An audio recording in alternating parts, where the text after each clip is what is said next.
Dans la vie, il y a deux grands mystères, l'amour et l'argent. Qu'est-ce que l'amour? La question a été explorée à fond, dans les romans, les chansons, les films, à la télévision. Mais pas la question, qu'est-ce que l'argent? La théorie de l'argent n'a jamais inspiré de film à grand succès, et ça n'a rien d'étonnant. Rien d'étonnant non plus qu'elle ne soit presque jamais mentionnée dans nos écoles. D'où vient l'argent?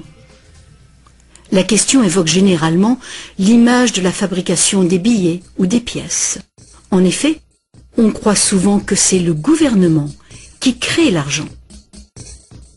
C'est vrai, mais seulement en partie. Ces symboles en papier et en métal que nous appelons l'argent sont en fait fabriqués par une agence fédérale, la monnaie.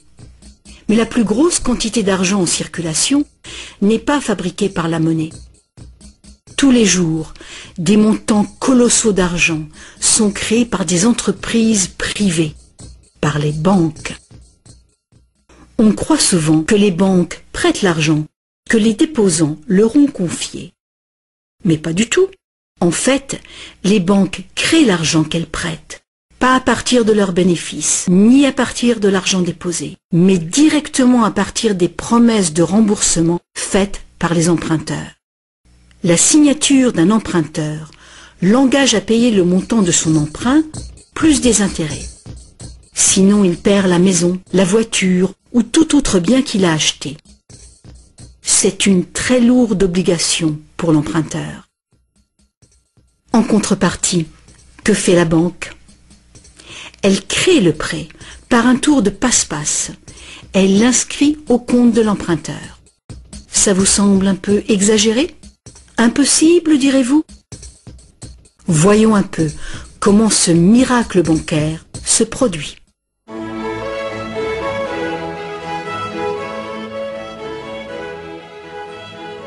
Au fil de l'histoire, l'argent a pris bien des formes. Il fallait simplement que l'argent soit portable et qu'un nombre suffisant de gens soient confiants de pouvoir l'échanger contre des choses de valeur bien réelles, comme de la nourriture, des vêtements ou une maison. L'argent a pris la forme de fèves de cacao, de coquillages, de pierres et même de plumes. L'or et l'argent étaient des métaux attrayants, faciles à travailler. Certaines cultures sont devenues expertes dans ce travail. En frappant des pièces de monnaie, unité standard dont le poids et la pureté étaient certifiés, les orfèvres ont facilité le commerce. Bien vite, pour protéger tout son or, l'orfèvre a eu besoin d'une chambre forte.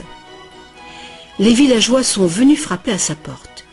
Ils voulaient louer un peu de place dans cette chambre forte pour garder leur or et leurs objets de valeur bien en sécurité. L'orfèvre a fini par louer tout son espace dans sa chambre forte. La location lui a rapporté un petit bénéfice. Les années sont passées et notre orfèvre a constaté une chose fort importante. Les déposants venaient rarement chercher leurs pièces d'or et ils ne venaient jamais tous en même temps. Il faut dire que les reçus faits par l'orfèvre étaient utilisés sur le marché comme s'ils étaient véritablement l'or qu'ils représentaient. Cet argent papier était plus pratique que les lourdes pièces et les montants pouvaient tout simplement être écrits au lieu d'être comptés laborieusement. Entre-temps, l'orfèvre a commencé une autre affaire. Il s'est mis à prêter son or en demandant des intérêts.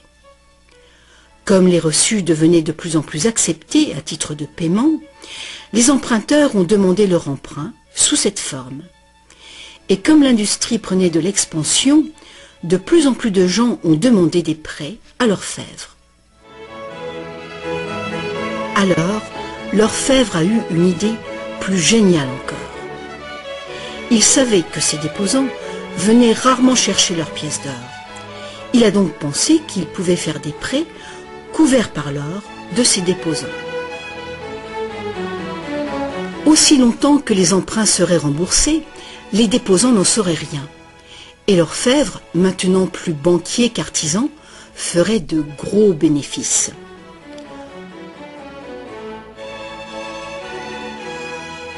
Pendant des années, en secret, l'orfèvre a tiré de bons revenus des intérêts sur les dépôts de ses clients. Maintenant gros prêteur, il devenait sans cesse plus riche et il commençait à étaler ses richesses. Les gens l'ont alors soupçonné de dépenser l'argent de ses déposants.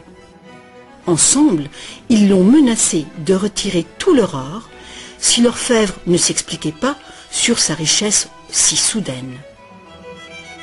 Contrairement à ce qu'on pourrait croire, la situation n'a pas tourné au désastre pour l'orfèvre. Malgré sa duplicité, il a pu montrer que les déposants n'avaient rien perdu. L'or était toujours en sécurité dans la chambre forte. Au lieu de reprendre leur or, les déposants ont demandé à l'orfèvre, devenu leur banquier, de leur verser une partie des intérêts. C'est ainsi que les banques sont nées. Le banquier payait un taux d'intérêt bas sur les dépôts et il faisait payer un dépôt d'intérêt plus élevé sur les prêts. La différence couvrait les frais de fonctionnement et ses bénéfices. La logique du système était simple comme bonjour et semblait être un moyen raisonnable de satisfaire la demande de crédit. Mais les banques ne fonctionnent plus du tout comme ça. L'orfèvre banquier n'était pas du tout satisfait du revenu qui restait après le partage des bénéfices avec ses déposants. La demande de crédit augmentait rapidement, mais ses prêts restaient limités par le montant d'or dans la chambre forte. Alors, une idée plus géniale encore lui est venue à l'esprit.